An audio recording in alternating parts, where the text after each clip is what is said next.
కనికరమును ప్రేమ కలిగిన మా ప్రియ పరలోక తండ్రి, ఈ రాత్రికాల సమయంలో అనేకులు ఇక్కడ కూడి వాక్యం వింటానికి కూర్చుని ఉన్నారు. తండ్రి, ఆత్మకు ఏ వాక్యం కావాలో నీకు తెలుసు ప్రభా. నేను మాట్లాడితే ప్రయోజనం ఏమీ లేదు. నేను కనబడ్డం వల్ల ఎలాంటి ఉపయోగం లేదు. నీవు కనబడండి, నీవు మాట్లాడండి ప్రభా. ఈ గ్రామస్తులకు కావాల్సిన సువార్తను మీరు అందింప చేయండి. అయోగుడైన ప్రభా తండ్రి, ఈ ప్రాంతంలో మరొకసారి ఎందుకు దేవా ఈ కూటమిని ఏర్పాటు చేసినో నీకు తెలుసు. దేవా తండ్రి, మేము పుట్టకముందే దేవ మమ్మలను ఏర్పాటు చేసుకుంటామని వాక్యం సెలవిస్తూ ఉంది. కనుక దేవా తండ్రి, ఈ యొక్క రాత్రికాల సమయంలో ఇంతవరకు అన్ని అనుకూలపరిచిన విధానంకై నీకు వందనాలు. కొద్ది నిమిషములు నీ వాక్యం ద్వారా మాతో మాట్లాడము. ఎవరు నిర్లక్ష్యంగా ఉండనివద్దు, ఎవరు అలక్ష్యంగా ఉండనివద్దు. ఎదరమొద్దు సోమరితనము, బద్ధకము తీసివేసి ప్రతి ఒక్కరము కూడా నీ సువార్త విని సత్యమును అనుసరించి నడుచుకునే భాగ్యము దయచేయమని మా ప్రభును రక్షకుడైన క్రీస్తు ద్వారా అడిగి వేడుకుని పొందుకొనుచున్నాం పరమ తండ్రి, ఆమెన్. వాక్యం వినక ముందు ఆరాధన గీతంలో 245వ పాట, యేసుని స్వీకరించు, క్రీస్తు యేసుని స్వీకరించు. పల్లవి 3వ శరణం 5-6 పాడుకుందాం. పల్లవి 3వ శరణం 5-6 వచనాలు పాడుకుందాం. యేసుని స్వీకరించు, క్రీస్తేసుని స్వీకరించు, నీ హృదయపు ద్వారము తెరవము, తరితము తానే ప్రవేశించును. నీ హృదయపు ద్వారము తెరవము, త్వరితము తానే ప్రవేశించును. యేసుని స్వీకరించు, క్రీస్తేసుని స్వీకరించు. 3వ వచనం, అందులకు దృష్టి కలుగజేసే, అంగహీనులను లేపి నడువజేసే, కలుగజేసే, అంగహీనులను లేపి నడువజేసే, పలు విధములకు వ్యాధిగ్రస్తులకు స్వస్థతనిచ్చెను తక్షణమే. పలు విధములకు వ్యాధిగ్రస్తులకు స్వస్థతనిచ్చెను తక్షణమే. యేసుని స్వీకరించు, క్రీస్తేసుని. 5వ వచనం, కలువరి సిలువలో వేలాడి తన రక్తం చిందించే దారాలుగా, కలువరి సిలువలో వేలాడి తన రక్తము చిందించే దారాలుగా, చేతులలో తన కాళ్ళలో చీలలో మొండ్ల కిరీటము ధరించే, చేతులలో తన కాళ్ళలో చీలలో మొండ్ల కిరీటము ధరించే. యేసుని క్రీస్తేసుని స్వీకరించు, జీవమిచ్చుటకు ప్రాణమిడే మరి జయించెను ప్రతివిధ శోధనలో, జీవమిచ్చుటకు ప్రాణమిడే మరి జయించెను ప్రతివిధ శోధనలో, నీ కొరకై మరణించి లేచెను శక్తిమంతుడై నిన్ను రక్షింప.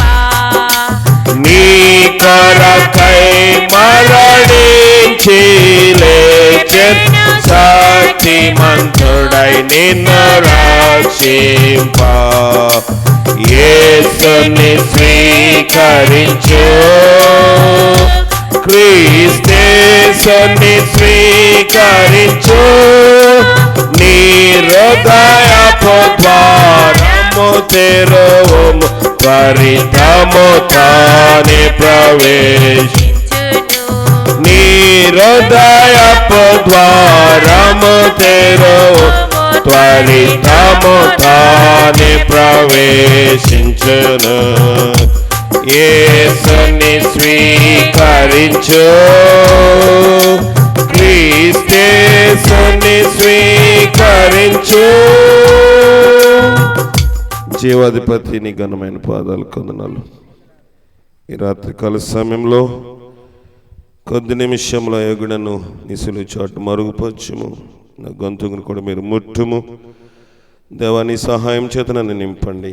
పాపుల ప్రధానుడను పరిశుద్ధుల బహుల్పుడు నన్ను జ్ఞాపకం చేసుకుని నీ దివ్యమైన వాటల ద్వారాగా నాతో మాతో మీరుండి మాట్లాడి నీ వాక్యం క్రియ జరిగించి బలపరచుమని క్రీస్తు అడిగి వేడుకుని పొందుకొనిచున్నాం పరమ తండ్రి, ఆమేన్. దయచేసి కూర్చోనండి. ప్రభువైన యేసు క్రీస్తు యొక్క ప్రశస్తమైన నామంలో మీ అందరికీ వందనాలు.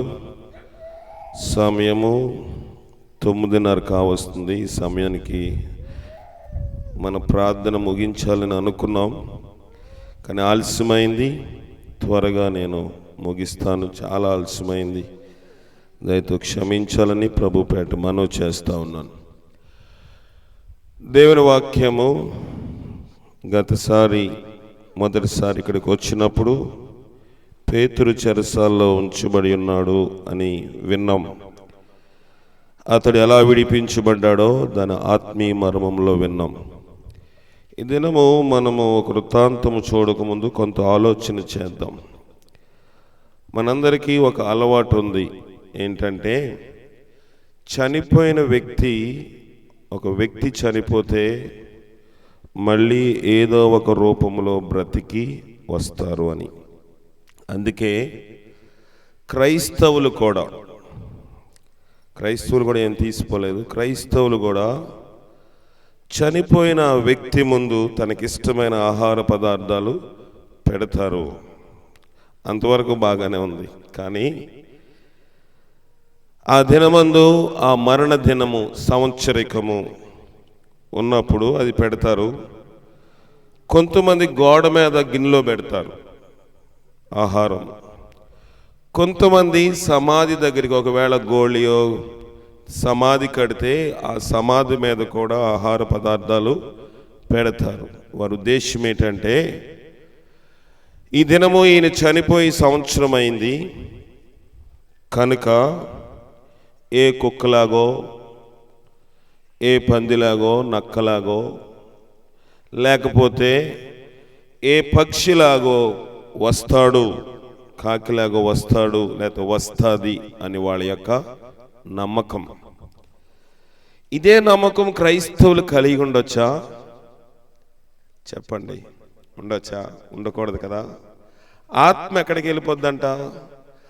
ఆత్మ దాన్ని కలిగి చేసిన దేవుని యొద్దకు మరలా పోవును అని ప్రసంగి చెప్పాడు.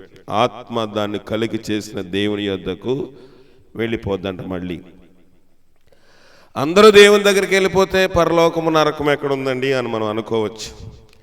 ఖచ్చితంగా మనందరము ఒకే ఊర్లో ఇక్కడే ఉన్నాం, నెల్లూరు జిల్లాలో ఉన్నాం.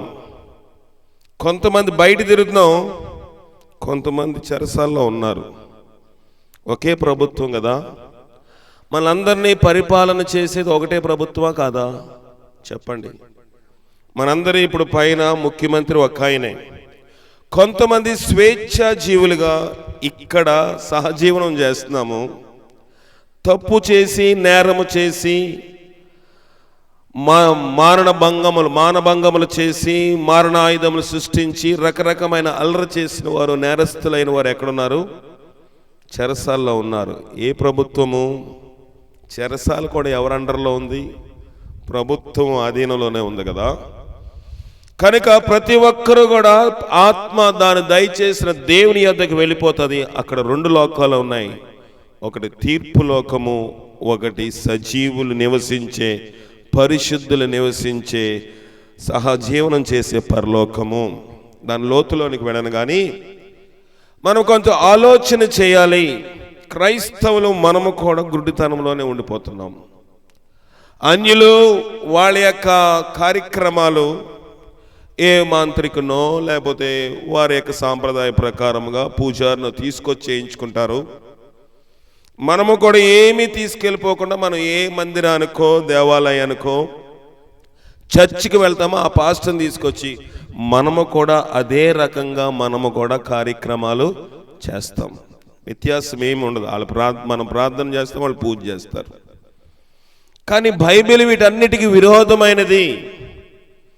మారు మనసు నిర్జీవ క్రియలు మానేసుకోమని దేవుని వాక్యం సెలవిస్తుంది. మారు మనసు పొందుటయు నిర్జీవ క్రియలు మానివేయుటయు అని దేవుని వాక్యం స్పష్టంగా చెప్తుంది. రిఫరెన్స్ తీసుకుంటూ వెళ్తే టైం లేదు, మళ్ళీ నేను వైజాగ్ వెళ్ళాలి. రేపు ఉదయం ఇంకొక కరమంత్రాలు అంటే ఒక ఆదరణ కూటంలో మాట్లాడాలి. ప్రియమైన దేవుని సంగమా, ఈ మాట ఎందుకు చెప్తున్నానంటే వాక్యం వినడము, దేవుని సంధికి వెళ్ళడము, ప్రార్థన చేయడము, పాటలు పాడడము, లేకపోతే దైవజనుడిగా నేను వాక్యము చెప్పడం అలవాటు అయిపోతుందేమో. జీవితము మారాలి. ఏ వ్యక్తి కూడా చనిపోయిన వ్యక్తికి మరొక లోకం అంటూ ఏమీ లేదండి. మళ్ళీ తిరిగి జన్మిస్తాడు, తిరిగి జన్మిస్తాది అని భ్రమలో ఎవరు బ్రతకొద్దు. ఇంకొక లోకం ఉంది, ఇంకొకసారి వస్తాములే, పునర్జన్మ ఉంది, మళ్ళీ మనం పుడతాము అనే భ్రమలోని చాలామంది ఏం చేస్తున్నారంటే జీవించినంత కాలము ఇక్కడ మనకి నచ్చినట్లుగా జీవిస్తామని నిర్ణయంతో లోకములోని వారికి నచ్చినట్లుగా జీవిస్తూ ఉన్నారు. కానీ బైబిల్ అది చెప్పలేదు. హృదయము అన్నిటికంటే మోసకరమైనది, అది ఘోరమైన వ్యాధి కలది. ఆ వ్యాధి పోవాలంటే దేవుని వాక్య ప్రకారం మనం నడుచుకోవాలి. ఈ లోకములో ఇష్టానుసారంగా జీవించడానికి దేవుడు అధికారం ఇవ్వలేదు. మనకి ఒక జ్ఞానం ఇచ్చాడు. ఏది మంచి ఏది చెడు ఆలోచన చేసే జ్ఞానం ఇచ్చాడు. మనకి తెలుసు నేను ఇదే మార్గంలో వెళ్తున్నాను అనుకోండి. నేను చెప్తాను, ఇటీవల పోయిన శనివారమే నేను విజయవాడ రైల్వే స్టేషన్ నిలబడ్డాను ట్రైన్ కోసము.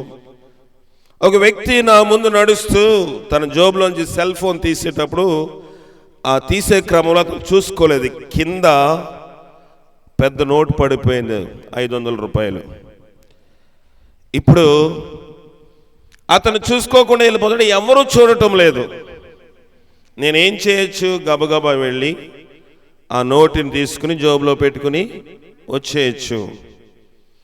శరీరం అంటది, ఒకవేళ శరీరంలో నేను ఉంటే దేవుని వాక్యము తెలుసుకోకపోతే, కొన్నిసార్లు తెలుసుకున్నా, శరీరం అంటది ఎవడు చూశాడురా, మనకి అవసరం కదా.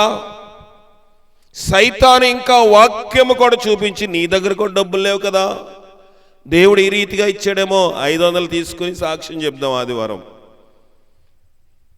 చాలామంది భక్తులు నేను చూశానండి, అనేక సంఘాల వాక్యం చెప్పిన అనుభవం ఉంది కాబట్టి చెప్తున్నాను. అది దేవుడు మనకి తీసుకోమని ఇచ్చిన సొమ్ము కాదు. మన యొక్క ఆంతర్యము, మన మనసాక్షికి ఒక పరీక్ష. నీ ముందు ఒక 500 రూపాయలు పడిపోతే పిలిచి, అదే వ్యక్తికి పిలిచి, అయ్యా నీ డబ్బులు నీ జోబులో నుంచి పడిపోయాయి అని చెప్పి ఇవ్వగలిగితే నీవు ఆ అపేక్షను, ఆ ధనమిడలు నీకున్న అపేక్షను ఏం చేసావు? జయించిన వాడువు, జయించిన దాని అవుతావు. కానీ లోకములో శరీరం ఏం చెప్తుంది? పర్వాలేదులే, ఆడికి ఎంత ఎక్కువైపోయి చూసుకోకుండా పడేసుకున్నాడు, దేవుడు నాకిచ్చాడు, లేకపోతే నాకేమి కనబడ్డమని సైతాను భ్రమపరుస్తాడు. కనుక మనసాక్షి, దేవుని ఆత్మ మనసాక్షి అంటది నువ్వు చేస్తుంది తప్పు. మనసాక్షి అంటది నువ్వు 500 రూపాయల నోటు తీసుకోకూడదని చెప్తుంది. శరీరం అంటది పర్వాలేదులే. దేవుని సన్నిధికి వెళ్ళిపోతామా? సాధారణంగా క్రైస్తవులు ఎవరైనా చనిపోయిన వెంటనే ఒకటి చెప్తారు, అంతవరకు తాగుబోతైనా తిరిగిపోతైనా. ఇది గత గురువారము ఒక పెద్ద ఆయన చనిపోతే ఆ కూటమిలో నేను ముఖ్య ప్రసంగికుడికి వెళ్ళవలసి వచ్చింది. వాళ్ళ మనవడు మునుమనవుడు వాళ్ళందరూ పాస్టర్ గారులే. దాదాపుగా ఒక 50 మంది పాస్టర్ గారు ఇటు పక్క కూర్చున్నారు. ఆ సంఘస్థులందరూ వచ్చారు. 600 మంది 700 మంది దైవ జనాంగంతో కూటమి ఏర్పాటు చేసినప్పుడు ఆ కూటమిలోని ఒక ఆయన నిలబడి చెప్తా ఉన్నారు. మంచిగా సాక్ష్యం చెప్పారు ఆయన గురించి. నిజంగా ఆయన మంచి వ్యక్తే. కానీ ఒక కూటమిలో ఇలాగ ఒక ఆయన చనిపోతే ఆయన గురించి చెప్తూ పాస్టర్ గారు అన్నారంటే చాలా మంచివాడు, మోషే ఆయన పేరు. ఇక్కడ ఎవరైనా మోషే ఉంటే క్షమించండి, ఎవరిని ఉద్దేశించి కాదు, కానీ ఆయన పేరు మోషే. అనే వ్యక్తి చాలా మంచివాడు, చాలా ఆత్మీయుడు, దేవుడు సన్నిధిలోకి వెళ్ళి గట్టిగా చెప్తా ఉంటే దుఃఖంలో ఆ తల్లి ఆ వరండాలో కూర్చుని కొడుకుని పిలిచి, నానా కొడుకా, పాస్టర్ గారు సాక్ష్యం చెప్తున్నారు, ఎవరి కోసము అని అడిగితే డాడీ కోసము అంటే, డాడీ కోసమా, ఇంకా ఎవరి కోసమైనా చెప్తున్నారు వినమంటే ఆయన వచ్చి అన్నాడంట, లేదు నాయన కోసమే పాస్టర్ గారు సాక్ష్యం చెప్తున్నారు. ఏమని? చాలా మంచివాడు, చాలా గొప్పవాడు, ఆత్మీయుడని. ఆ తెల్లందంట, ఏనాడు కూడా నీ నాయన వల్ల నేను సుఖపడలేదు. ప్రతిరోజు తాగుతూ తినుతూ ఇష్టానుసారంగా జీవించి ఈ దినమందు ఈ కూటమిలోని పాస్టర్ గారు చెప్తున్న సాక్ష్యం ఏంటంటే ఈయన పరలోకము వెళ్ళాడని. పరలోకం అంత సులువుగా వచ్చేసేది కాదండి. పక్కింటోని ఇల్లు జాగాను ఆక్రమించుకున్నంత సులువుగా పరలోకం మనం ఆక్రమించుకోలేము. పరలోకము ఏదో మన నచ్చినట్లుగా జీవించేసి గుడికి కానుక, దశంభాగము, అర్పణలు, లేకపోతే ఫ్యాన్ కొనిచ్చాము, బల్ల కొనిచ్చాము, బలిపీఠము కొనిచ్చాము, అవి చేసాము ఇవి చేసామని ఇచ్చేసి పాపమును పోగొట్టుకోవద్దంటే ఆ తంతు క్రైస్తత్వంలోనికి చోటు లేదు. పాపులను రక్షించిన క్రీస్తు యేసు లోకంలోనికి వచ్చాడు. డబ్బు ఇచ్చి కొనుక్కునే లోకములు ఎన్నో ఉన్నాయి. వస్తువు పోస్తే వస్తువు కొనుక్కోవచ్చు, లేకపోతే ఏదైనా రిపేర్ వస్తే మళ్ళీ రిపేర్ చేసుకోవచ్చు. పరలోకములో మనము పొందే జాగా, లేకపోతే మనం పొందే ఆ సైట్, మనం పొందే ఆ నివాస స్థలము డబ్బులు ఇచ్చి కొనుక్కునేది కాదండి. మన క్రియల చేత మనం వాటిని సంపాదించుకోవాలి. క్రియలంటే ఏంటి? చాలా మంది ఒక తప్పుడైన బోధ, క్రియలంటే లోకంలో మేము చర్చికి వెళ్ళాము, అది ఇచ్చాము ఇది ఇచ్చాము కొన్నాము, వాళ్ళకన్నా నేను ఎక్కువ ఇచ్చాను అని అనుకుంటాము. అది కాదు. మన ప్రవర్తన ఎలాగుంది, ఎదుటి వాళ్ళ ఎడల మన జీవితం ఎలాగుంది, మన ఆలోచన ఎలాగుంది, మన తలంపులు ఎలాగున్నాయి, మన నడక ఎలాగుంది, మన పడక ఎలాగుంది, మన చేతులు దేని గురించి ఆతురపడుతున్నాయి. ప్రియమైన దేవుని సంగమా, ఒక వ్యక్తి ఒక మాట, ఒక డాక్టర్ గారు ఉన్నారు. దాన్ని చెప్పముంచిన ఉపోద్ఘాతం చెప్తారు. సాధారణంగా మనం అందరము చనిపోతాం. అందరం చనిపోతామా? ఎవరైనా ఉంటాం ఇక్కడ? ఉంటానన్న వాళ్ళు ఎవరైనా చేయలేదు, లేరు కదా. నేను కూడా ఎప్పుడు చనిపోతాను నాకు తెలుసా? తెలీదు. అందరము చనిపోతాము. కానీ ఇప్పుడే మనము బాబులు గారి సాక్ష్యం విన్నాం. వయస్సు మళ్ళినా ఆయన చనిపోయాడని కొంతమంది అన్నా, కొంతమంది ఆయన లేడు ఇంకా ఏదో ఇలా భ్రమ కొద్ది హాస్పిటల్లో జాయిన్ చేస్తారని అనేక మంది అన్నా, కుటుంబం ఏం చేసిందంటే బ్రతికితే బ్రతికాడు, లేకపోతే చనిపోయాడు, మనము చేయవలసిన ప్రయత్నం మనము చేయాలి. మంచి ఆలోచన. ఒక వ్యక్తి చనిపోతున్న ఎవరో కానీ, లోకములో క్రూరమైన వారు కానీ, లోకములోని పందెములోనికి కోడి పుంజులు వాడుతూ ఉంటారు. వాడతారు కదా. కోడి పుంజును పందెంలో వాడే క్రమంలో లక్షలు, వేలు లక్షల రూపాయలు దాన్ని విలువెట్టి కొంటారు. ఒకవేళ పందెములో దానికి దెబ్బ తగిలింది అనుకోండి, ఆ పుంజిని బ్రతికిస్తారా? బ్రతికించరు. దానికి గాయం కట్టి దానికి మందేసి ఏమీ చేయరు. దానికి దెబ్బ తగలనంతసేపు, దానికి గాయము కలిగినంతసేపు, దానికి రక్తము కారినంతసేపు దాన్ని గుడ్డు పెడతారు, చేప పెడతారు, బాదం పెడతారు, పిస్తా పెడతారు, జీడిపప్పు కూడా పెడతారు. కానీ ఎప్పుడైతే దెబ్బ తగిలిందో ఏం చేస్తారంటే కోసేస్తారు. ఎందుకంటే బ్రతికిస్తే ఏమవుతుంది? ఖర్చు అవుతుంది తప్ప ఉపయోగం ఉండదు. గుర్రాల్ని అలాగే చేస్తారు. గుర్ర పందాల్లో గుర్రాలు కూడా లక్షలు పెట్టి కొంటారు. పందెంలోని వాటికి ఏమైనా దెబ్బ తగిలితే దాని ఖర్చు, దానికి ఇంకా పెట్టుబడి పెడితే, ఖర్చు చేస్తే ఖర్చు అవుతుంది తప్ప ప్రయోజనం ఉండదు. కనుక ఆ గుర్రములను ఏం చేస్తారు? చంపి దాన్ని తోలితే అవి మాట్లాడు. ఇది వాళ్ళ ప్రాంగణంలో ఇంకోటి వచ్చింది కనుక ఏం చేస్తారంటే ఆ గుర్రాన్ని ఒక పిస్తోల్, ఒక గన్ తీసుకుని దాన్ని కాల్చి చంపేస్తారు. ఎందుకంటే దాని మీద ఏమైనా డబ్బులు ఖర్చు చేస్తే ఖర్చు అవుతుంది తప్ప ప్రయోజనం ఉండదు. మరి ఒక మనిషిని, ఒక మానవుడు చనిపోతాడని డాక్టర్ చెప్పినా ప్రయోజనం లేదు. ఇంటికి తీసుకెళ్ళిపోండి. మీ కొడుకు బ్రతకడు, కూతురు బ్రతకదు, లేకపోతే మన ఇంట్లో ఎవరి విషయమైనా మాట్లాడితే సర్లే అని వచ్చేస్తామా? ఆ హాస్పిటల్ వారిని బ్రతిమలాడతాము. అయ్యా మేము ఎలాగో లోని మీ ఫీజు కడతామండి, ఎంత ఖర్చు అయినా పర్లేదు బ్రతికించండి. లేదమ్మా మేము అడ్మిట్ చేసుకోమంటే హాస్పిటల్ మారుస్తాం, కానీ ఇంటికి తీసుకొస్తామా? తీసుకురాం. ఒకవేళ భర్త విషయంలో అలా జరిగితే భార్య అంటది, నా మెళ్ళ ఉన్న పుస్తులో, నా మెళ్ళ ఉన్న సూత్రమో, బంగారమో, నాకున్నమో తులమో పొలమో అమ్మేసి ఏం చేస్తాను? నా భర్తను బ్రతికించుకోవాలి. మానవునికి ఉన్న విలువ అది. మానవుడు చనిపోయినా ప్రయోజనం లేకపోయినా కళ్ళు ముందుంటే బాగుండు అనుకుంటాము. కళ్ళ ముందు ఆయన ఏ పని చేయకపోయినా, ఒక రూపాయి సంపాదించకపోయినా, ఖర్చు అయినా కుటుంబం ఏమనుకుంటుందంటే ఆ వ్యక్తి మన కళ్ళ ముందుంటే చాలు అనుకుంటాము. మానవుడికి లోకములో దేవుడిచ్చిన విలువ అది. ఖర్చు చేసినా ప్రయోజనం లేదన్నా, ఏదో మనకున్నది ఉన్నదినైనా లేకపోయేదైనా పక్క వాళ్ళ దగ్గర అప్పు చేసైనా మనిషిని బ్రతికించాలనుకుంటాము. కానీ ఎవరో 1000 మందికో 1,00,000 చంపేయాలని ఆస్తుల కోసము మనుషులు మానవ నైజములో ఉన్న మనసాక్షిని ప్రక్కన పెట్టి మృగముల వలె జీవించినప్పుడు మాత్రమే ఒక వ్యక్తి చనిపోవాలని ఇంకొక వ్యక్తి అనుకుంటాడు. కనుక ఇలాంటి సమాజంలో 1982వ సంవత్సరము, క్షమించండి ఒకసారి నేను డేట్ క్లారిఫై చేసుకున్నాను, ఒక ప్రాంతంలోని ఒక గుండె వైద్య నిపుణుడు ఉన్నాడు. అమెరికా దేశంలో ఆయన పేరు రైమండ్ మూడీ. 1982వ సంవత్సరంలో ఆయన దగ్గరికి ఒక హార్ట్ పేషెంట్ తీసుకొచ్చారు. ఆయన అంబులెన్స్లో తీసుకొచ్చే క్రమంలో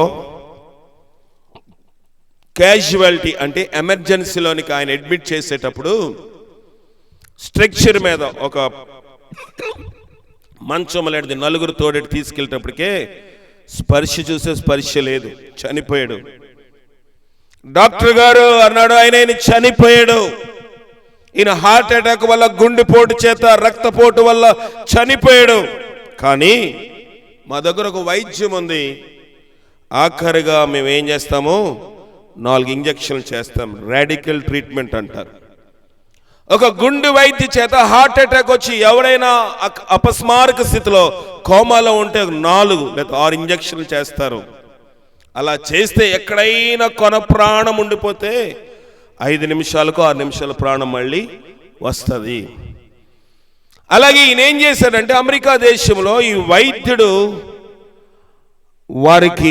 ఆయనకి ఇంజక్షన్లు ఇచ్చినప్పుడు 6 నిమిషాలకు లేచి కూర్చున్నాడంట. ఎవరు? చనిపోయిన వ్యక్తి. అయ్యో ఇతను నా యొక్క స్టెథోస్కోప్, డాక్టర్ గారు మెళ్ళ వేసుకుంటారు కదా, అది వేసి చూసినప్పుడు గుండు కొట్టుకుంటుందో లేదో వాళ్ళకి వినబడుతుంది. నేను వేసి చూసినప్పుడు నా ఈసీజీ రిపోర్ట్, స్కానింగ్ రిపోర్ట్, ఇటన్నిటి ప్రకారం ఇతను చనిపోయాడు కదా.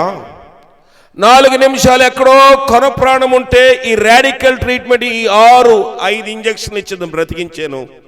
ఈ 4 నిమిషాలు ఇతనికి ఏమై ఉండొచ్చు, ఈ 6 నిమిషాలు ఇతనికి ఏమై ఉండొచ్చు అని అతనికి డౌట్ వచ్చి ఆ వైద్యుడు ఆ పేషెంట్ని చాలా ప్రశ్నలు అడిగాడంట.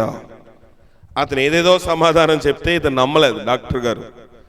మా యొక్క సైన్స్లో, మా కళాశాలలో, మా యూనివర్సిటీలో, మా మెడికల్ కాలేజీలో ఇలాగ ఎప్పుడు మాకు చెప్పలేదు, వీడేదో పిచ్చిపడినట్లుంది అని.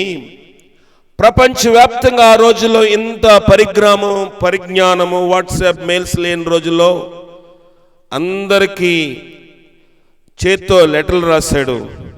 ప్రపంచవ్యాప్తంగా 6 నెలల తర్వాత అందరికీ ఏమి రాశారంటే, ఇలాగా మీ దగ్గరికి ఎవరైనా చనిపోయిన వారు వస్తే ఈ 3-4 ఇంజక్షన్లు చేసి 4-5 నిమిషాలు ఎవరైనా బ్రతికిన వాళ్ళు ఉంటే ఈ ప్రశ్నలు అడగండి అని ఒక లిస్ట్ రాసి పంపిస్తే 6 నెలల తర్వాత, ఎన్ని నెలలండి, 6 నెలల తర్వాత 153 ఉత్తరాలు తిరిగి వచ్చాయంట.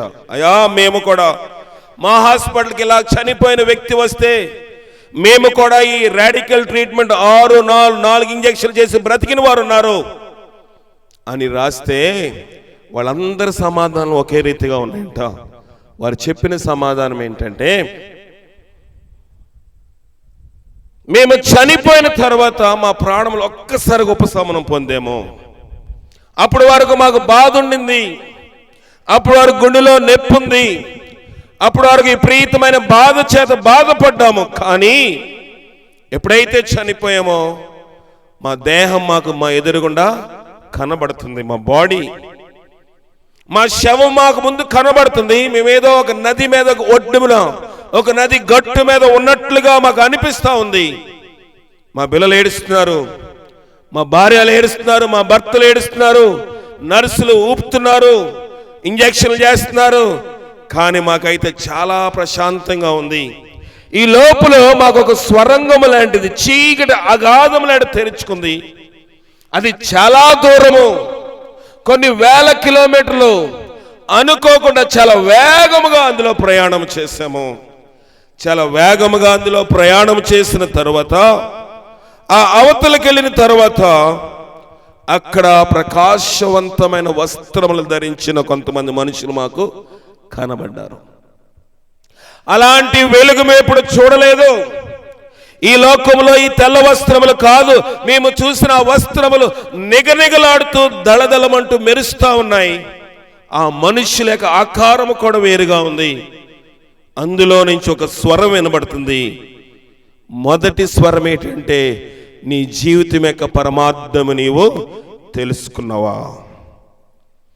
రెండో ప్రశ్న, అందులోంచి వచ్చిన రెండో ప్రశ్న ఏంటంటే, నేను నిన్ను ప్రేమించినట్లు నిన్ను వలె నీ పొరుగు వారిని ప్రేమించేవా?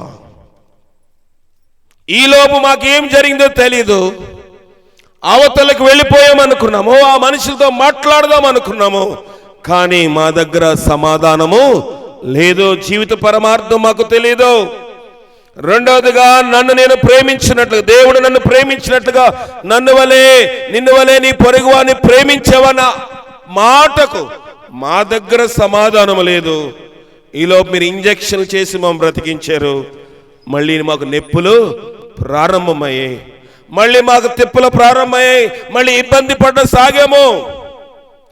దాన్ని బట్టి డాక్టర్ రైమండ్ మూడీ అనే ఈ గుండె వైద్య నిపుణుడు లోకానికి చెప్పింది ఏంటంటే, మరణము మానవ జీవితానికి అంతము కాదు, మరొక ప్రపంచం ఉంది. లోకములోని ఎవరు నమ్మరు. డాక్టర్లు, యూనివర్సిటీలు, మెడికల్ కాలేజ్ వారు చచ్చిపోయిన తర్వాత అయిపోయిందండి, ఒక డెత్ రిపోర్ట్ ఇచ్చేస్తారు, చనిపోయాడు, తీసుకెళ్ళిపోవచ్చు. చనిపోయే వరకు కొంత ఊపిరున్న దుప్పటి ఇక్కడ వరకే కప్పుతారు, బెడ్షీట్, బ్లాంకెట్, బెడ్షీట్ కాదు.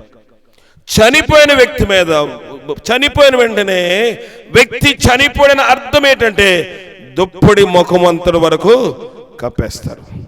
ముఖం వరకు ఉందంటే ఒక స్ట్రక్చర్ మీద వెళ్తున్న బాడీ శవము, ఇక్కడ వరకే ఉందంటే ఇంకా బ్రతికే ఉన్నాడు ఉన్నదని అర్థము. ప్రియమైన దైవ జనాంగమా, లోకములో భ్రమలో బ్రతికేస్తున్నాము. ఎవరు చూసొచ్చారులే పరలోకము, ఎవరు చూసేలే నరకము. దైవజనులు, పాస్టర్లు, సువార్థికులు వాళ్ళ భుక్తి కోసం ఇలాగే చెప్తారు అనుకుంటాం. మనము అనేక పర్యాయములు అలాగే ఉండి హృదయము కఠినము చేసుకుని మనకు నచ్చినట్లు మనం బ్రతుకుతున్నాం. కానీ లేఖనము చెప్తుంది, ఈవు నచ్చినట్లు ఎలాగుండాలో, ఏవి నీచములో, ఏవి ఘనమైనవో, ఏవి ఖ్యాతి గలవో ఆలోచించే వివేచన, కామన్ సెన్స్ అంటాం మనము. ఎవరైనా మన కాళ్ళు తొక్కి వెళ్ళిపోతే వాడు సారీ చెప్పలేదా, అమ్మ చూడలేదమ్మా తప్పు అయిపోయింది క్షమించు అనకపోతే, ఏమయ్యా కళ్ళు కనపడుతున్నాయా, బుర్ర లేదా, ఇంకా కొంచెం కామన్ సెన్స్ లేదా అంటే, చూసో చూడకో తొక్కేసావు, కనీసం క్షమాపణ అడగాలనే మేనర్స్ నీకు లేదని అడుగుతాం. లోకంలో దేవుడు మనకి ఏది మంచి ఏది చెడో వివేచించే జ్ఞానం ఇచ్చాడు. కానీ ఆ జ్ఞాన ప్రకారం జీవిస్తున్నామా? బాల్యకాలం నుంచి వింటున్నాములే వాక్యం అనుకుంటున్నాం. బాల్యకాలం నుంచి సండే స్కూల్కి వెళ్ళాము, మా సేవకులు పెద్ద సేవకులు, మా దైవజనులు మంచి వాక్యం చెప్తారు, అయ్యా చాలా బాగా చెప్పారు అని స్తోత్రం హల్లెలూయా చప్పట్లతో సరిపెట్టేస్తున్నాం. అది కాదు ప్రభు అడిగేది. దేవుడు అద్భుతం చేస్తే చప్పట్లు కొడతాం, మంచిదే. దేవుడు ఘనకార్యం చేసే స్తోత్రం అంటాం, మంచిదే. హల్లెలూయా అంటాము, స్తుతి చెల్లిస్తాము. కానీ హృదయం ఎక్కడుందంట? దేవునికి దూరంగా ఉంది. దేవుడు అడుగుతున్న స్తోత్రం అది కాదండి, దేవుడు అడుగుతున్న స్తుతి అది కాదు. దేవుడు నీ పట్ల మేలు చేసి అద్భుతము చేసి బ్రతికించాడంటే నువ్వు ఆయన కోసం సాక్షిగా జీవించాలని. గతకాలం నీవెలాగున్నావో, గత జీవితం నా జీవితం ఏంటో దేవుడు వాటి గురించి పరిశీలనలోనికి తీర్పులోనికి మనకు తేక ముందు వీటన్నిటి గురించి ప్రతి ఒక్కరం పశ్చాత్తాపడాలి. జక్కీ అనే వ్యక్తి ఉన్నాడు. జక్కీ అనే వ్యక్తి మనందరికీ తెలుసు. బాల్యకాలం నుంచి ఆయన గురించి మనం వింటూ ఉన్నాము. పెద్ద ఆఫీసర్ అండి, ఒక ఇన్కమ్ ట్యాక్స్ కలెక్టర్ లాంటి వాడు. ఆయన యేసు ఎవరో అని చూడగోరి పరిగెత్తుకుని పోయి పొట్టివాడై జనులు గుంపుకునింటి వల్ల చూడలేకపోతే ఎక్కడ కూర్చున్నాడంట? మేడి చెట్టు ఎక్కాడు. సండే స్కూల్ పిల్లలు కూడా పాటలు పాడతారు. మేడి చెట్టు వరకే మన జ్ఞానము. అయ్యో మనము కూడా దేవుని చూడాలనే జ్ఞానము. దేవుడు మనల్ని కూడా చూస్తాడు, మనల్ని పేరు పెట్టి పిలుస్తాడు, అంతవరకే మన జ్ఞానము. కానీ జక్కీ జీవితంలో పరమార్థం ఏంటంటే అతడు సంతోషముగా దేవుని తన ఇంటిలోనికి చేర్చుకున్నాడు. సరిపోయిందా? పాస్టర్ గారు చాలండి, మీరు మా ఇంట్లో అడుగు పెట్టాలండి, మీరు మా ఇంట్లో అడుగు పెడితే మేము వడ్డీ చేతితో పంపించకూడదండి, కానుకిస్తామండి. కాదు, కానుక దేవుడు అడుగుతుంది మొదటిదిగా హృదయము. జక్కీ ఇంట్లోకి వెళ్ళిన తర్వాత జక్కీ ఏం కానుకలేమి ఇవ్వలేదు. ఇచ్చాడా? ఇవ్వలేదు. జక్కీ నిలబడ్డాడు, ప్రభు కూర్చున్నాడు. జక్కీ నిలబడ్డాడు, ప్రభు కూర్చున్నాడు. జక్కీ నిలబడి, ప్రభా ఎవరి దగ్గరైనా అన్యాయంగా ఏదైనా తీసుకుంటే దానికి 4 గంటలు ఇస్తాను. ఎన్నిసార్లు అన్యాయంగా జీవించాం, ఎన్నిసార్లు పక్కింటి వాళ్ళని ఎత్తుకుని వచ్చేసాము, వాళ్ళకి తెలియకుండా వాళ్ళ ఆస్తులు ఎన్నిసార్లు దొంగిలించాము. ప్రభు అన్నాడు. మళ్ళీ జక్కీ రెండోది ఏమన్నాడమ్మా? ఏమన్నాడు? నేను ఎవరిదైనా అన్యాయంగా తీసుకుంటే ఎన్ని ఇస్తాడు? 4 ఇస్తాను. నా ఆస్తిలో సగం పేదలకి ఇస్తాను. ఎందుకు ఆ మాట అన్నాడు? అంతవరకు అన్యాయంగా తీసుకుని సంపాదించాడు, తన ఆస్తి అన్యాయము. నేను ఎవరిని విమర్శించట్లేదు, కానీ మనకి పెద్ద డాబా ఇల్లు ఉంటే సంతోషమే, మన కష్టార్జితంతో కట్టుకుంటే పర్లేదు. ఎవరి తల మీదో చెయ్యేసి కడితే ఏం సొమ్మది? అన్యాయం సొమ్ము కదా. ఎవరినో ముంచేసి మనం గొప్పవాళ్ళైపోతే వాళ్ళు గిలగిల కొట్టుకుంటూ ఉంటే మనము చూసి సంతోషిస్తామే. అది ప్రభు అడగట్లేదు. ఎవరు అన్యాయం చేసి ఎవరి స్థలమో, ఎవరి ఇల్లు, ఎవరి సైటో మనము తీసేసుకుని మనము జయించేసామనుకుంటున్నాము. జక్కయ్య ఆ విధంగా జయం పొందే లోకంలో ఉన్నప్పుడు, అన్యాయంగా తీసుకున్నాను ప్రభువా, నేను ఇచ్చేస్తాను, నా ఆస్తుల సగం పేదలకు ఇస్తానన్నాడు. ఎందుకంటే ధనాపేక్ష సమస్తమైన కీడులకు మూలము. మనమేమనుకుంటాం కీడంటే? అంతకుముందు వారం వచ్చినప్పుడు చెప్పాను కదా, మనమేమనుకుంటాము? దేవుని వాక్యం ఏం చెప్తుంది? ఒక జన్మదినము కంటే మరణ దినము మేలు అంటున్నాం. మనమేమనుకుంటాము? ఎవరైనా చనిపోతే కీడు అనుకుంటామా? వాళ్ళు మన ఇంట్లో రాకూడదు, అయ్యో వాళ్ళకి కర్మంత్రం అవ్వాలండి, దినం భోజనం అవ్వలేదండి, ఆదరణ కూడిక అవ్వలేదు కనుక మా ఇంట్లోకి రాకూడదండి.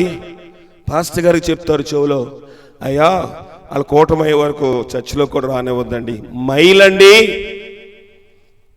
కానీ దేవుడు అది అనలేదు. మైలు మేలు కీడు గురించి మాట్లాడుతూ ధనాపేక్ష సమస్తమైన కీడులకు మూలము. చనిపోతే కీడు రాదండి, చనిపోతే మనకి ఏమీ కాదు. ఒక వ్యక్తి ఒక శవం ఎదురైతే ఏమి అవ్వదు, ఒక పిల్ల ఎదురైతే ఏమవ్వదు, ఒక మనిషి కట్టులు నెత్తి మీద తెచ్చుకుని ఎదురుగా వచ్చినా కూడా ఏమీ కాదు. విధవరాలు వచ్చినా అసలు ఏం కాదు. విధవరాలు వస్తే భయపడతాము.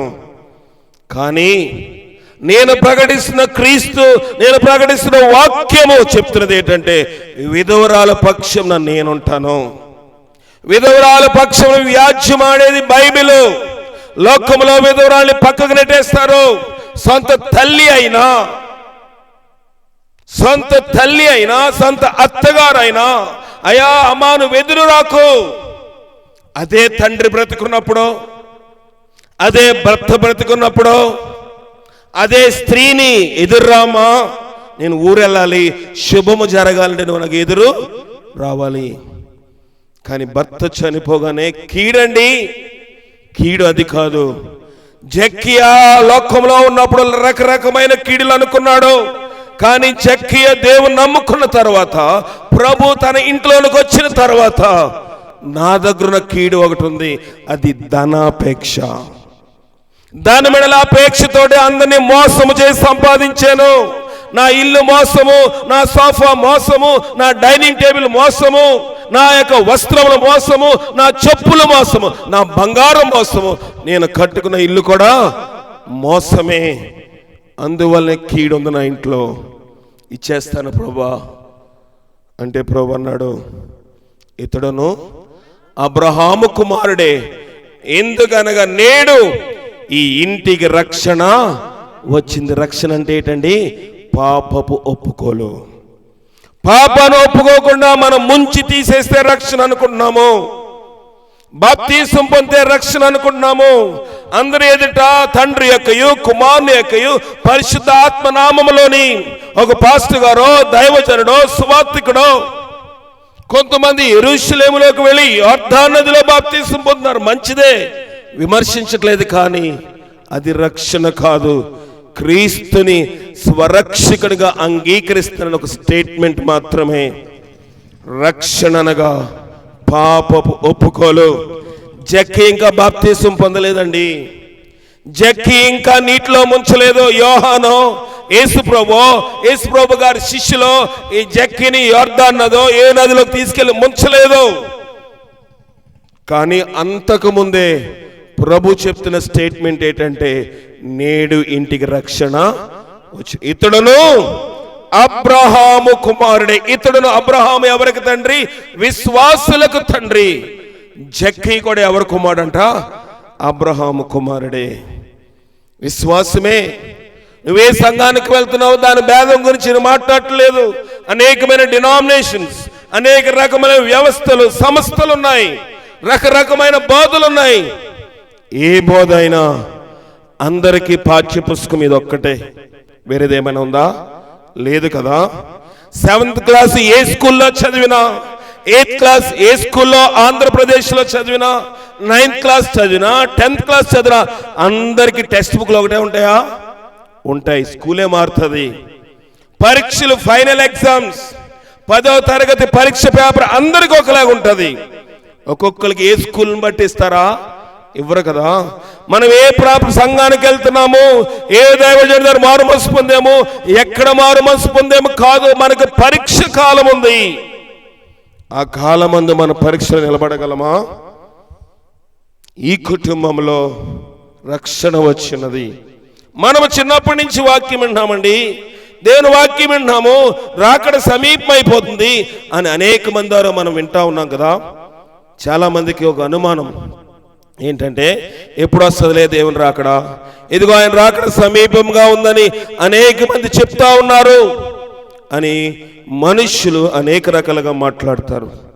కానీ రాకడ గురించి ఒక దేవుని యొక్క నరకము పరలోకము గురించి ఒక దగ్గర రాయబడింది. ఎవరిది ఆ సంఘటన? ధనవంతుడు పేదలు. అందరికీ తెలుసు ఆ స్టోరీ. ఆ స్టోరీలో విలన్ ఎవరంటే ధనవంతుడు అని చెప్పేస్తాం, అంతేనా? ఆ స్టోరీలోని మంచిగా ఉన్నవాడు ఎవరంటే లాజరు అని చెప్తాము. ఆ దేశంలో ఇద్దరు మనుషులారంట, ఒకడు ధనవంతుడు, ఇంకొకడు దరిద్రుడి పేరు లాజరు. ధనవంతుడి పేరు రాయబడలేదు. మనమైతే పెద్ద పెద్దోళ్ళ పేర్లు రాస్తాము, మంచిదే.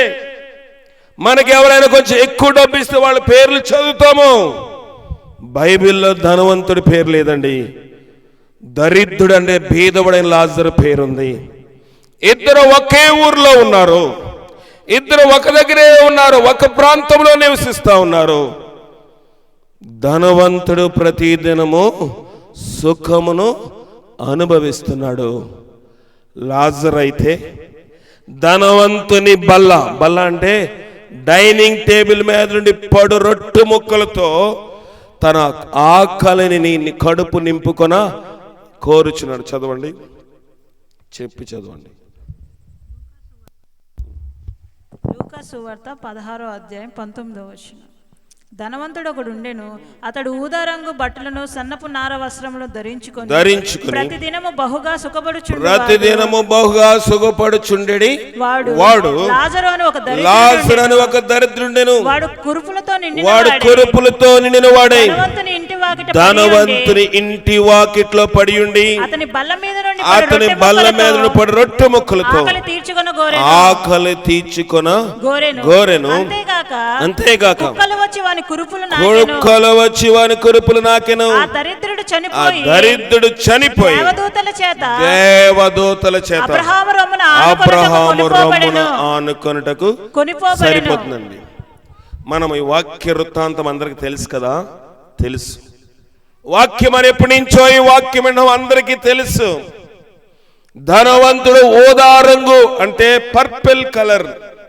మనకు తెల్ల బట్టలకి నీలిమందు అంటాం కదా, నీలమందు బులుగు మందు ఏదో బ్లూ నీలమందు పెడతాం కదా, ఆ రంగులో ఉంటది. అంటే ఆ దేశంలో ఊదా రంగు అంటే పట్టు వస్త్రం అని అర్థము. మిగతా ఏ వస్త్రాలకి ఆ రంగు వేయరు ఆ దేశంలో, మన దేశంలో కాదు. ఇదివరకు రోజుల్లో కూడా మన దేశంలోని పెద్ద పెద్ద వాళ్ళు పంచీగట్టు పైన కండువ వేసుకుంటే దాని అంచుకి ఆ రంగు ఉంటుంది, ఊదా రంగు. మీరు గమనించలేదు, నాకు తెలియదు కానీ నేను చెప్తున్నాను. మెళ్ళో కండువ అంటే టవలేస్తారు, దాని అంచు ఊదా రంగు ఉంటుంది. పంచి వేసుకుంటే దాని అంచు ఊదా రంగు ఉంటుంది. వంగపూ రంగు ఇంచుమించు దాని డార్క్ కలర్. అలాంటి వస్త్రములు వేసుకున్నాడు. అదే వస్త్రము క్రైస్తవులు కూడా చర్చిలో వేసుకుంటారు. మీరు చూసారు లేదో, పాస్టర్లు కానివ్వండి, కొన్ని నామినేటెడ్ సంఘాల్లో అంగీ వేసుకున్నప్పుడు మెడలో వారి స్టోల్ అని ఇక్కడి నుంచి కిందకి వేలాడుతుంది. అది ఇటుపక్క కండువలాగా ఉంటుంది. పర్పుల్ కలర్ వేసుకుంటే ఆ రంగు తెల్లంగి కాకుండా ఆ రంగు అంగి వేసుకుంటే అతడు హై ప్రీస్ట్ అంటే పెద్ద యాజకుడు, బిషప్. కొన్ని సంఘాలు ఆయన ఆధీనంలో ఉంటాయి. ఆ యొక్క రంగు వస్త్రాన్ని బట్టి వారికి ఒక అధికారము, ఆధిక్యత క్రైస్తవ సంఘాల్లో కూడా ఉంటుంది. దాని లోతులోనికి ఇప్పుడు వెళ్ళలేము. కానీ ఇలాంటి ఊదా రంగు వస్త్రం వేసుకున్నాడంటే ఈయన వస్త్రం బాగుంది, బ్రతుకు బాగుంది. అతని బల్ల మీద నుండి పడు రొట్టె ముక్కలతో లాజరు తన కడుపు నింపుకొని ఆశపడ్డాడు. రోజు ప్లేట్లో కాదు ఆయన చూసేది. ధనవంతుడు తినేస్తాడు ఉదయం, దోసో నాస్తా, దోసో ఇడ్లీయో ఉప్మా ఏదో తినేస్తాడు. తినేటప్పుడు ఏం అవుతుంది? కొన్ని మెతుకులు కింద పడతాయి, కొంత సగం నచ్చకపోతే సగం ఎంగిల్ చేసి వదిలేస్తాడు. వదిలేసిన ఈ ఆహారాన్ని పని మనుషులు శుభ్రం చేసి ఎక్కడ పడేస్తారు? బయట చెత్తలో పడేస్తారు. అక్కడ ఉంటాడు ఎవరు? లాజరు. ఇక్కడ ఎత్తి పారేసేది ఆ చెత్త దగ్గర కూర్చుని ఉంటాడు. అతను గబగబా ఆ చెత్తలో పడేసిన ఆహారాన్ని గబగబా ఏరుకొని ఎంగులు మెతుకులు తింటా ఉంటాడు. అదే చెత్త కోసం ఇప్పుడు వచ్చే కదా కుక్కలు, లాజరు దగ్గరకు పరుగు పరుగున వస్తాయి వాసనకి. కుక్కలు తినవలసిన ఆహారం లాజరు తినేస్తే కుక్కలకు ఆహారం ఏమీ లేకుండా పోతే కుక్కలు వచ్చి అతని కురుపులను నాకే. కుక్కల ఆహారం అతను తిన్నాడు. అతనికి యాంటీసెప్టిక్ వేసుకోవడానికి ఒక పెన్సిలినో అమాక్సిలినో లేకపోతే యాంటీబయాటిక్ ఇంజెక్షన్ చేసుకోవడానికి దగ్గరలో నారాయణ హాస్పిటల్ లేదండి. ఉందా? లేదు. కనుక అతనికి దేవుడిచ్చిన యాంటీసెప్టిక్ కుక్కలతో నాకించాడు. మనకి సౌఖ్యంగానే ఉంది. పేదవారు వెళ్తే వైద్యం చేస్తారు, ఇక్కడ కాకపోతే గవర్నమెంట్ హాస్పిటల్ చేస్తారు. మనం వెళ్ళలేకపోతే 104 వెహికల్ ఇంటికే వచ్చి టాబ్లెట్లు కూడా ఇస్తుంది. కానీ లాజరు పరిస్థితి అలా కాదు. లాజరు పరిస్థితి దానికి భిన్నముగా, దానికి వ్యత్యాసంగా ఉంది. అయ్యో నా బ్రతికేంటని అడుక్కోలేదు. నిత్యము ఆ పెంట కుప్ప మీద ఉన్నాడు. ఏ రోజు అతని జీవితంలోని సుఖమైన ఆహారం తినలేదు. ఎప్పుడో ధనవంతుడు భోజనం చేస్తే బయటికి వచ్చి ఎంగిలి మెతుకులు ఎప్పుడు పడితే అప్పుడే తినాలి. కానీ ఆత్మీయ జీవితంలో స్థిరమైన వాడు, ఆత్మీయ జీవితంలో పరిపూర్ణమైన వాడు. ఒకరోజు ఇద్దరు చనిపోయారు. ధనవంతుడి గురించి చెప్పబడిన మాట ఏంటంటే అతడు చనిపోయి పాతి పెట్టబడ్డాడు. సమాధి చేశారు. మనకు కూడా ఉంటది కదా, మాకు సమాధి చేశారండి, రోడ్డు కనబడలేదండి, పువ్వులన్నీ వేశారండి. అవునా?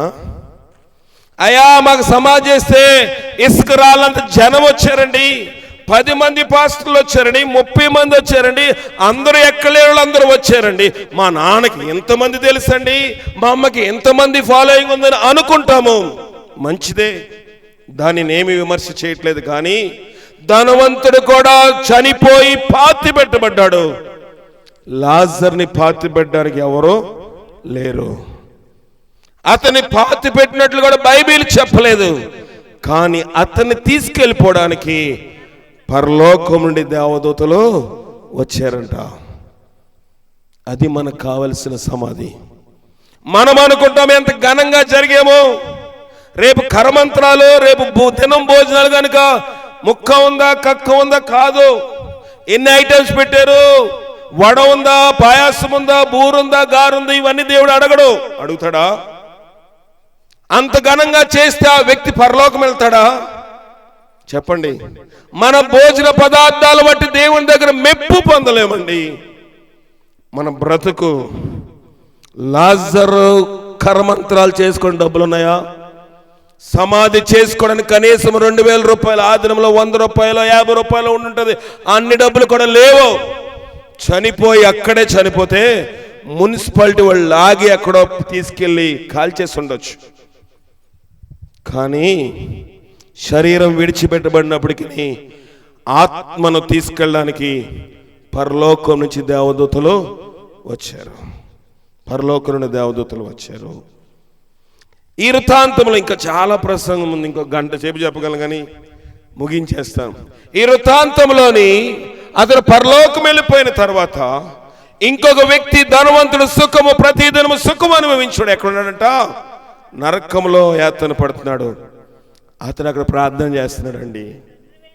తండ్రివైన అబ్రహామా, నా యందు కనికరపడి తన వేలుకొనను నీళ్ళలో ముంచి నా నాలుకను చల్లార్చుటకు లాజర్ను పంపు. మెరుగైన భోజనం పెట్టాడా?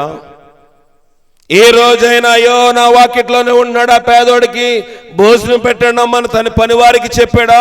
ప్రతి దినము మామూలు సుఖం కదంట, బహుగా సుఖపడుతున్నాడు. ఎవరికైనా మనం చేయగలమా? ఆతిథ్యం ఇవ్వ మరవద్దు. కొంతమంది తెలియకనే దేవదూతలకు ఆతిథ్యం ఇచ్చిరి అంట. చేయగలమా ఆతిథ్యము? ఇక్కడ అవన్నీ ప్రక్కన పెడితే ఈ వృత్తాంతంలో ధనవంతుడి యొక్క సంభాషణ, తండ్రివైన అబ్రహామా, నా యందు కనికరపడి ఆ లాజరు నా యొద్దకు ఏం చేయాలంట?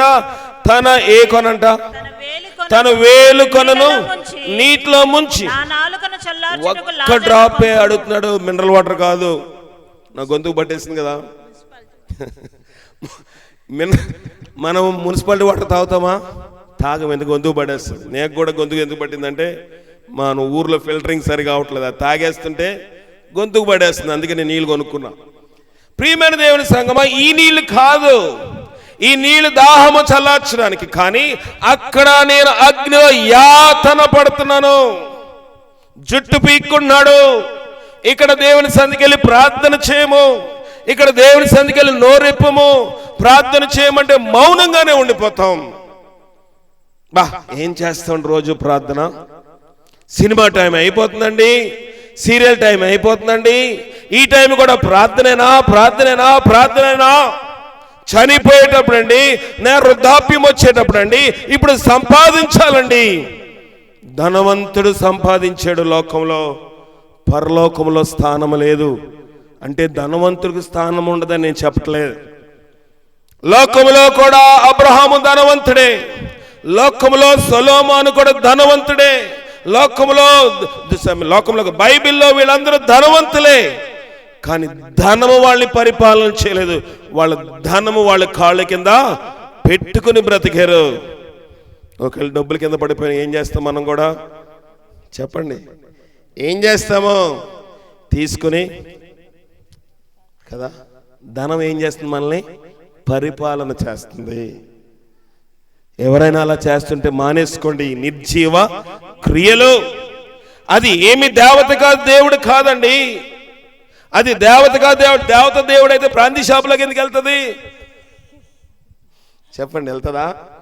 దేవుడు అపరిశుద్ధ స్థలంలోకి వెళ్తాడా? వెళ్ళడు. పాపుల యొద్దకు వెళ్తాడు కానీ పాపంలోనికి వెళ్ళడు. ఇది దేవత అయితే బ్రాందీ షాపులోకి వెళ్దాం. ఎవడైనా చంపేయడానికి ఇది రుసుముగా ఇస్తే తీసుకుంటారా? దేవత అయితే వెళ్ళదండి. ఇది మనం వాడుకోవడానికి, క్రయ విక్రయములు చేసుకోవడానికి ఒక సాధనము. ఇప్పుడు డబ్బులు లేవు, phone to phone, phone pay, Google pay, రకరకాల పేలు వచ్చేసాయి. ప్రియమైన దేవుని సంగమా, ధనవంతుణ్ణి అది పరిపాలన చేసింది. బైబిల్లో అబ్రహాము ధనవంతుడున్నాడు. మన దేశంలో అత్యంతంగా ఎక్కువగా ధనవంతులు ఉన్నవాడు ఎవరంటే జియో ఇండస్ట్రీస్ ముఖేష్ అంబానీ అని అందరూ చెప్తారు. అతని కంటే 6 రెట్లు ఎక్కువ ధనం ఉందంట. ఎవరికి? అబ్రహాం గారికి. కానీ ధనము ఉన్నప్పటికీ బైబిల్ చెప్తుంది అబ్రహాము గుడారాల్లో జీవసించాడు. నో పర్మనెంట్ హౌస్, ఒక స్థిరమైన ఇల్లు లేదు. దేవుడు దేనికి శిల్పి నిర్మాణకుడై ఉన్నాడో పునాదులు గల ఆ పట్టణం కోసం అబ్రహాము ఎదురు చూశాడు. మనము ఆశనం తప్పులేదండి. ఇల్లు కట్టుకోవాలి, అది చేసుకో, ఇది చేసుకో, ఆశపడతాం, మంచిదే. గృహం కట్టుకోవడం తప్పు అని చెప్పడం లేదు. కానీ అదే అదే అదే మనసులోని ఆత్మీయ గృహం ఉందా? లాజరుకి ఇంటాకి తింటాకి తిండి, ఉండడానికి ఇల్లు లేకపోయినా పరలోకంలో గృహం ఉంది.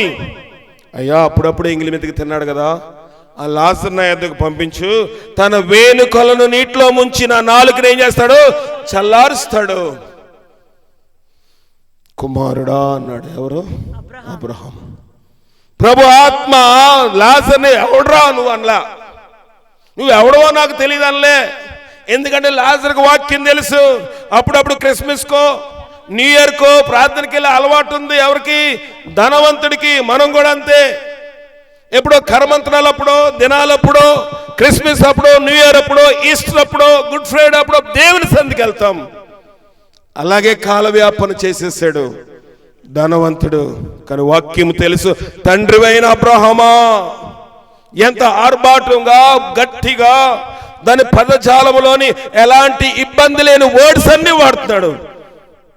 అటు నుంచి కూడా ప్రభు అలాగే అంటున్నాడు, కుమారుడా నీ జీవిత కాలం అంతయో నీకు ఇష్టమైన సుఖం అనుభవించి అలాగుననే లాజరు కష్టము అనుభవించినని జ్ఞాపకము చేసుకుని ఇప్పుడైతే వాడు ఇక్కడ నెమ్మది పొందుచున్నాడు. యాతన పడుచున్నావు. సరిపోతుందమ్మా. నీవు యాతన పడుచున్నావు, నీ జీవితకాలం సుఖం అనుభవించావు. అక్కడ వారు ఇక్కడ వారు అక్కడ రాకున్నట్లు మధ్య పెద్ద అగాధం ఉందయా, అవదయా. అప్లికేషన్ రిజెక్టెడ్, అప్లికేషన్ తృణీకరించబడింది. అప్లికేషన్ ఇక్కడున్నప్పుడు, భూలోకంలో బ్రతికినప్పుడు మనకు నచ్చినట్లు జీవించి నరకంలోకి వెళ్ళి ప్రార్థన చేస్తాను, నా దేవుడు ప్రేమ గలవాడంటే అప్పుడు ప్రేమ స్వరూపుడు కాదు, అప్పుడు ఆయన న్యాయాధిపతి. ఇప్పుడు ఆయన గొర్రె పిల్ల స్వరూపంతో వచ్చాడు గనుక నీ కోసం నా కోసం ప్రాణం పెట్టాడు. నరకంలో నీ కేకలు ఆయన విన్నా దానికి స్పందించకుండా మధ్యలో పెద్ద అగాధము ఉంచబడి ఉన్నది. ప్రభువా, నేను ఎలాగో వచ్చేసాను. నాకు కింద 5 ఉన్నారు, నా బ్యాచ్. నాకు 5 అన్నదమ్ములు ఉన్నారు, వారు కూడా నాటైపోయి ఎప్పుడు ఏం తిందామా, ఏం తాగుదామా, ఏమి ధరించుకుందామా, ఎప్పుడు సంపాదనలోనే ఉండిపోయారు. మందిరానికి వెళ్ళే అలవాటు లేదు ప్రభువా. కనుక ఈ లాజరుని అక్కడికి నువ్వు పంపించు. అరే అబ్బాయి, నీ ఇంటి వాకిట్లో లాజరు ఉన్నప్పుడు నువ్వు మాట్లాడలేదు. ఒకవేళ నేను లాజరుని అక్కడ పంపించాను అనుకో, అక్కడ ఎవరున్నారంట? మోషేయు ప్రవక్తలు. అక్కడ దేవుని వాక్యం, ధర్మశాస్త్రం ఉంది, నూతన నిబంధన ఉంది, పాత నిబంధన, కొత్త నిబంధన ఉంది. దాన్ని చదువుకొని దేవుని సంధికెళ్ళి మారు మనసు పొందాలి. లేదయ్యా, చనిపోయినోడు అక్కడికి వెళ్తే బండి నమ్మేస్తారండి మా వాళ్ళకి అలవాటు అండి. చచ్చిపోయిన కుక్కగానో కాకుగానో నక్కగానో పుడతాడు అలవాటు ఉందండి. కనుక లాజరు కూడా వస్తే ఏం చేస్తారు? మారు మనసు పొందుతారంటే అందుకు మోషేయు ప్రవక్తల మాట వారు వినని ఎడల, నమ్మని ఎడల మృతుల్లో నుండి అక్కడ వెళ్ళినా అతనితో చెప్పాడు. నమ్మరంట. మనకు కూడా ఈ దినాల్లో ఏం కావాలి? అద్భుతం కావాలి. అయ్యా, నేను ప్రార్థన చేసే స్వస్థ వస్తే, నేను ప్రార్థన చేసే బిడ్డలు పుడితే, నేను ప్రార్థన చేసే గృహం కట్టుకుంటే, నేను ప్రార్థన చేసే ఉద్యోగం వస్తే, నేను ప్రార్థన చేసే కుటుంబంలో కలహాలు పోతే, అబ్బా గొప్ప పాస్టర్ అండి అని మీరు నన్ను మెచ్చుకోవచ్చు. అద్భుతాలకే మన ఆకర్షణ. బ్రతుకు మార్చుకోమా.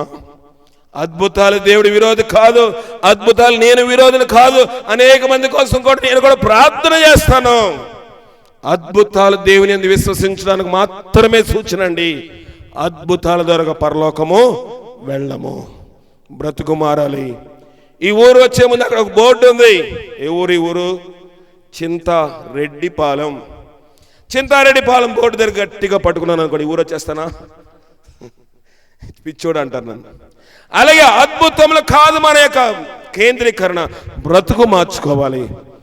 నేనే మార్గము, నేనే సత్యము, నేనే జీవన వాక్యం చెప్తా ఉంది. ప్రియమైన దేవుని సంగమా, ప్రియమైన దేవుని బిడ్డలరా, ఒక ఉపమానం చెప్పి ముగించేస్తాను. ఒక ప్రాంతంలోని అమెరికా దేశంలో ఒక స్త్రీ ఉంది. ఆమె పేరు మెర్లిన్ మొన్రాయ్. 1963 సంవత్సరం 1963 సంవత్సరము, జాగ్రత్తగా వినండి, ఈ ఉపమానం చెప్పి ముగించేస్తాను. 1963 సంవత్సరంలో ఆమె అమెరికా దేశంలోని ఒక గొప్ప సినిమా యాక్టర్. ఏ సినిమాకైనా ఒక 6 నెలలు, ఒక 5 నెలలు, కనీసం 1 నెల రోజుల ముందు ఆయన బుకింగ్ ఉండాలి ఆమెకి, లేకపోతే సినిమాలో యాక్టింగ్ చేయదు. 1963 సంవత్సరంలో అక్కడ గొప్ప దైవజనుడు బిల్లీ గ్రాహం గారు ఒకరోజు ఆమెకు ఫోన్ చేసి, ఆమె అక్కడ ఎత్తలేదు, అసిస్టెంట్ ఎత్తింది. బిల్లీ గ్రాహం గారు ఫోన్ చేశారంటే పెద్ద ఆయన కదా ఫోన్లోకి వచ్చి, అయ్యా బిల్లీ గ్రాహం గారు వందనాలండి, ప్రైజ్ లార్డ్ అని చెప్పి, ఏంటండి ఫోన్ చేశారు? ఏమో కుటాలు పెడుతున్నారా? కుటాలు పెడితే చెప్పండి, మీరెన్నో గొప్పగా దేవుడు వాడుకుంటున్నాడు కనుక మీ కుట్రాలు నేను కూడా వస్తాను, ఈ కోటాలు నేను కూడా వస్తాను, అడ్వర్టైజ్మెంట్ ఇస్తాను. నన్ను చూడడానికి కూడా చాలా మంది మీ కోటాలకి వస్తారు. ఆయన నవ్వన్నాడంట, కోటాలకి పిలవడానికి పిలవలేదు, నేను ఫోన్ నీకు చేయలేదమ్మా. ఎందుకమ్మా?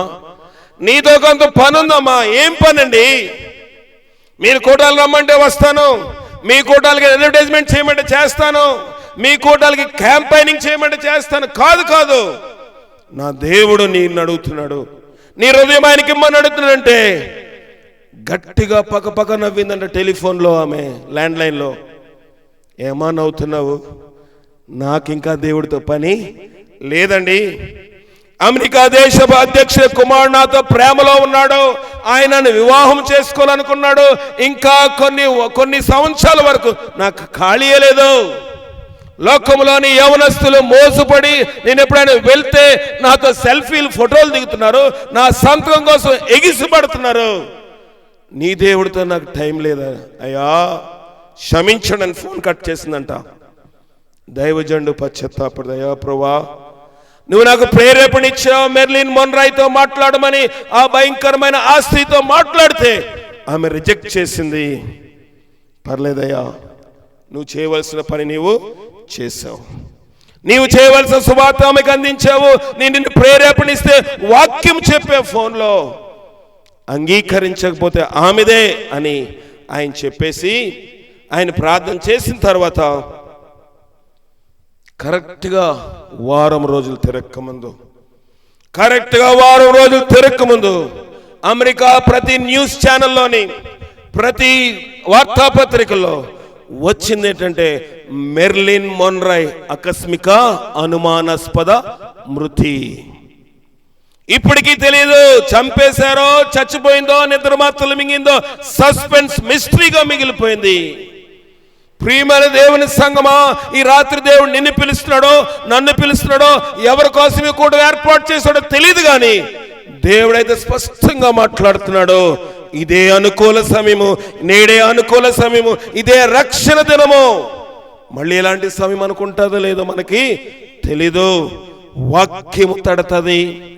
ప్రతిరోజు వింటున్నాం కదా, చర్చికి వెళ్తున్నాం కదా, ప్రార్థనకి వెళ్తున్నాం కదా, కోటాలకు వెళ్తున్నాం కదా, యూట్యూబ్లో వింటున్నాం కదా, లేకపోతే టీవీలో వింటున్నాం కదా అనుకోవచ్చు.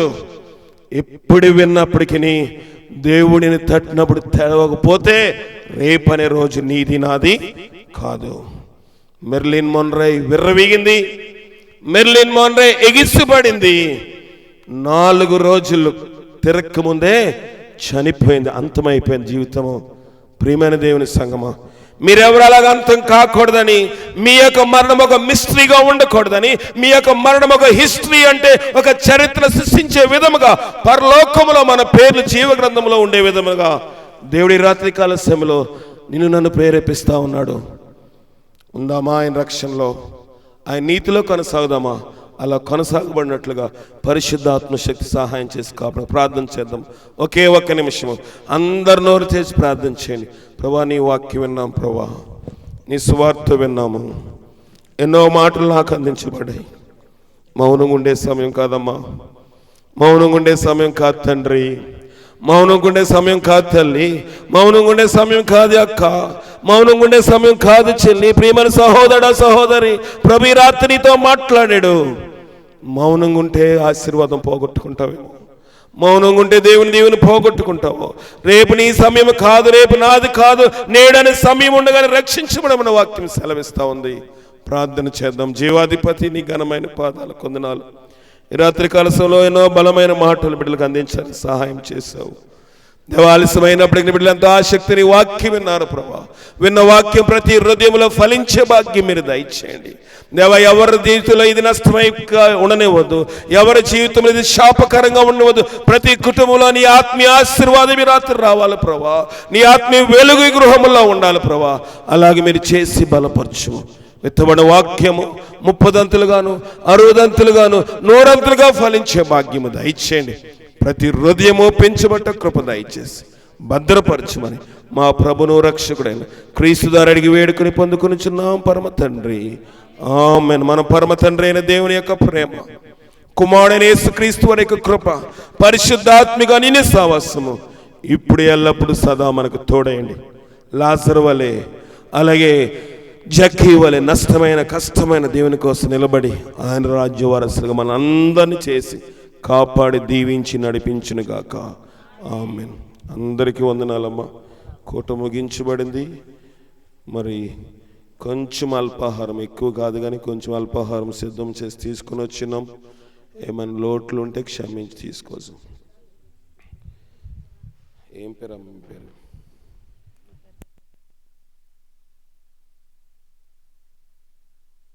ప్రభా తండ్రి సేనయ్య గారు సంఘాన్ని ప్రేమించి కొన్ని కూల్ డ్రింక్స్ తీసుకుని వచ్చిన్నారు.